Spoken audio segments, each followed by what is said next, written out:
Welcome बच्चों. In this session we will discuss about the electromagnetic induction and Faraday's law and experiment and Lenz's law. Now students, ये क्या है कि electromagnetic induction का आज हमारी डेली लाइफ में बहुत इम्पोर्टेंस है. सोच सकते हो क्यों? आपके घरों में टीवी चलता है, मोबाइल चलता है, फैन चलता है, एसी चलता है, सब कुछ जो भी है किसके कारण से चलता है? इलेक्ट्रिसिटी के कारण से, करंट के कारण से. और वो करंट कैसे प्रोड्यूस होता है? मेन मेथड क्या है? That is the electromagnetic induction. हाँ, ये है, कुछ इलेक्ट्रोकेमिकल मेथड भी हैं, वो थोड़े से हैं, जैसे सेल वगैरह से, है ना. या तो आप क्या है, बैटरी में वो इन्वर्टर की बैटरी यूज हो रही है, तो पर क्या है 99% आपका क्या है इसी पे, इलेक्ट्रिसिटी पे डिपेंड करता है. और वो जो इन्वर्टर की बैटरी बोल रहे हैं वो भी चार्ज कैसे होती है? इलेक्ट्रोमैग्नेटिक इंडक्शन या मेन सप्लाई से. और मेन सप्लाई में करंट कैसे प्रोड्यूस होता है? That is due to electromagnetic induction.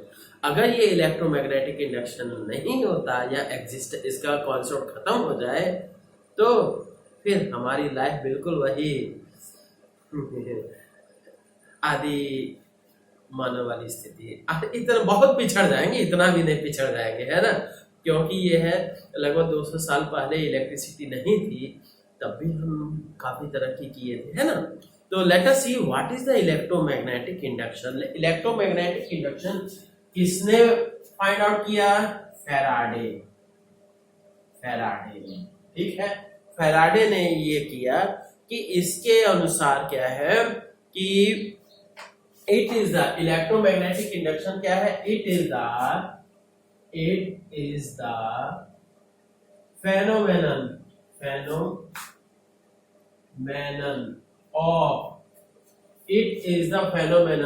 of production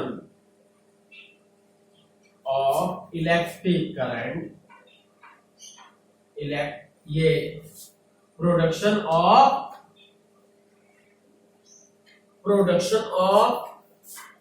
induced EMF का, ये इलेक्ट्रिक करंट बाद की बात है. Induced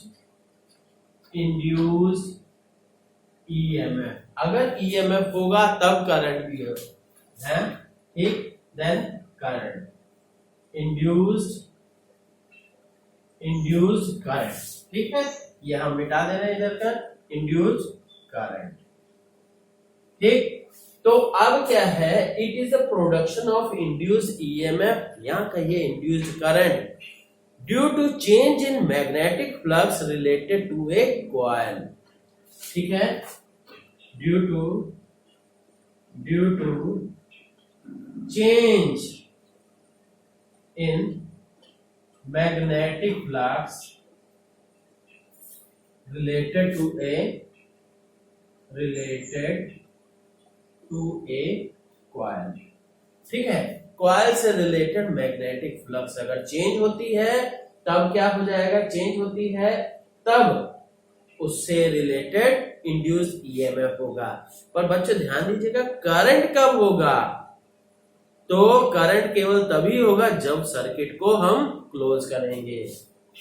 related to a coil and current in closed circuit. ठीक है, सर्किट क्लोज किया जाएगा तब इलेक्ट्रिक करंट भी लो. क्लियर? तो ये जरूरी नहीं है आप क्या है ब्रैकेट वाला, केवल हमने ये किया है कि ब्रैकेट में जो दिया है करंट की स्पेशल. ठीक है, तो ये हो गया जी. अब हम देखते हैं क्या फैराडे के एक्सपेरिमेंट्स क्या थे. अब बच्चों देखते हैं फैराडे के एक्सपेरिमेंट्स में कि ये हम कह लेते हैं जी, ये कोई कॉइल हो गई,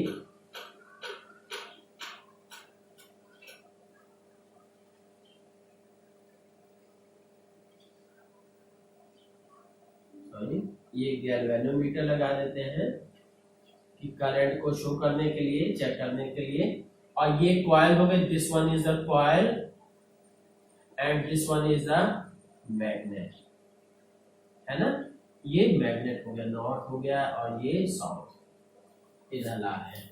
तो अब ये क्या है, मैग्नेट से रिलेटेड आपको पता होना चाहिए मैग्नेटिक फील्ड लाइंस होती हैं, है ना। तो मैग्नेटिक फील्ड लाइंस होंगी। अब इसके ने एक्सपेरिमेंट अलग ऐसे दो अरेंजमेंट कर लिए, एक कॉइल ले लिया, ठीक है, और दूसरा मैग्नेट ले लिया। तो अब इसकी ऑब्जर्वेशंस क्या थी, ही ऑब्जर्व दैट द फ्लक्स, ये गैल्वेनोमीटर क्या है, करंट को शो करने के लिए। ये first observation, there will be ये current in the circuit in the coil whenever there is a relative motion between magnet and coil, ठीक है। पहले क्या है, इसके ये ऑब्जर्वेशन के लिए पहले क्या किया उसने, इसको भी एक टेबल पे फिक्स कर दिया, इस पे भी फ्रेम पे, ठीक है, एक फ्रेम पे फिक्स कर दिया दोनों को, और फ्रेम को पूरा मूव करा रहा है, कोई मैग्नेटिक फील्ड वो सॉरी इंड्यूस्ड ईएमएफ नहीं हो रहा है। फिर क्या है, मैग्नेट को फिक्स किया, ये कॉइल को मूव कराया मैग्नेट की तरफ, तब ऑब्जर्व होगा कि मैग्नेट ये इसमें फ्लक्चुएशन हुआ, इसका मतलब। और दूसरा क्या है, कॉइल को फिक्स कर दिया और मैग्नेट को मूव करा रहा, तब भी फ्लक्चुएशन हो रहा है। और अगर दोनों को ही एक तरफ के मूव करा रहे हैं, ठीक है, देन व्हाट, तब भी और ये क्या है, फ्लक्चुएशन होता है। गैल्वेनोमीटर शो करता है प्रेजेंस ऑफ करंट। तो इट मींस ये the induced EMF exist only then if there is relative motion between magnet and coil, ठीक है। फर्स्ट ऑब्जर्वेशन क्या हुई जी, ये there will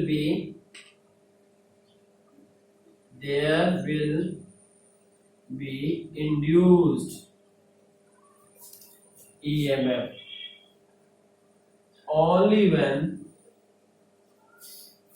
there is relative motion between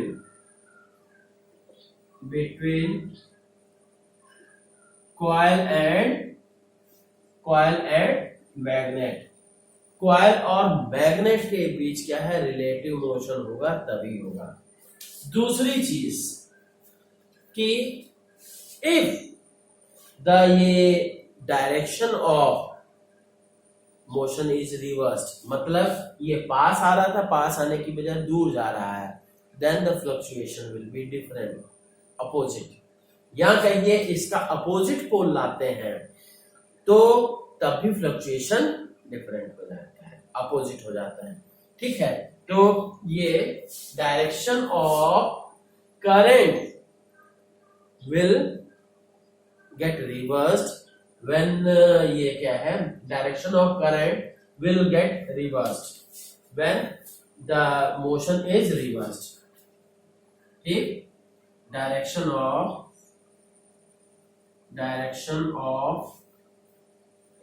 current will reverse when, तब कब होगी जी, direction of current will reverse when क्या हो गया, ठीक है, direction of current will reverse when the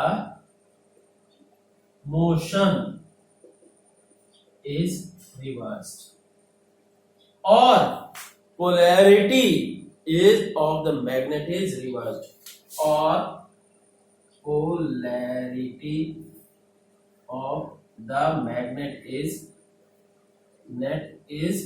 reversed, ठीक। अब क्या कि फ्लक्चुएशन बढ़ता है, अगर मोशन को हम इंक्रीज करते हैं तो फ्लक्चुएशन क्या है, गैल्वेनोमीटर का बढ़ जाता है। या कहिए, ठीक है, on increasing the relative motion the induced current increases. 3 number, on increasing the rate of motion the induced current current also increases, ठीक है, इंड्यूस्ड करंट आल्सो इंक्रीजेस।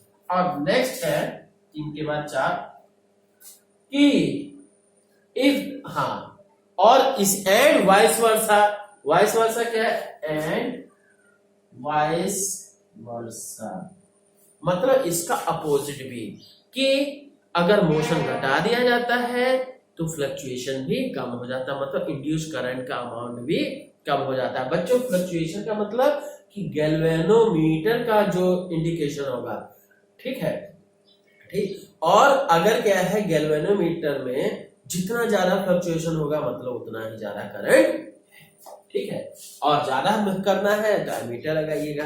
पर बच्चों एक चीज बता दें, कॉइल का मतलब ये नहीं कि एक सिंगल कॉइल बना लिए बार मैग्नेट से मूव कराए, ठीक है, उतने से आपकी एक एलईडी भी नहीं जलेगी। और ये अरेंजमेंट जितना सिंपल सा एक तार और छोटा सा बार मैग्नेट दिखा दे रहे, इससे कुछ नहीं होना। हैवी चार्ज चाहिए, बार मैग्नेट भी मोटा होना चाहिए, स्ट्रॉन्ग होना चाहिए, और साथ ही साथ क्या, कॉइल में भी नंबर ऑफ टर्न्स बहुत होने चाहिए, ठीक है। क्योंकि मैं एक बार एक्सपेरिमेंट कर चुका हूं कि लैब में क्या, पूरा जो कॉइल का गुच्छा होता है उसके साथ एक्सपेरिमेंट किए थे, तब जाके हल्का सा एलईडी जलता है। Is that clear? और वो भी मोटे मोटे जो मैग्नेट लेके, ठीक। तो अब ये है, on increasing the rate of motion the induced current also increases and vice versa. और नेक्स्ट इसके बाद क्या है कि इफ द नंबर, हाँ, मोशन अगर मतलब स्पीड, अगर रिलेटिव स्पीड अगर घटा दी गई तो करंट भी घट जाएगा, ठीक है।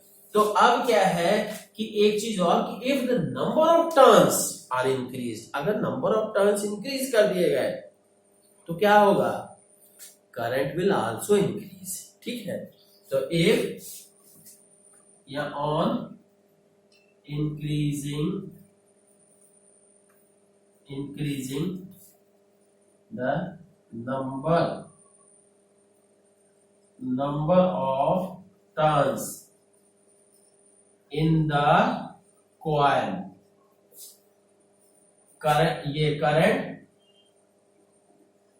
also increases, ठीक है, करंट भी इंक्रीज करता है, ठीक है। तो बच्चों ये सारी क्या है कि ये इतनी ऑब्जर्वेशंस उसकी आई है, ठीक है। अलग अलग बुक्स में देखोगे अलग अलग तरीके से लिखा है, पर निचोड़ इसका यही है, ठीक। Okay, thank you.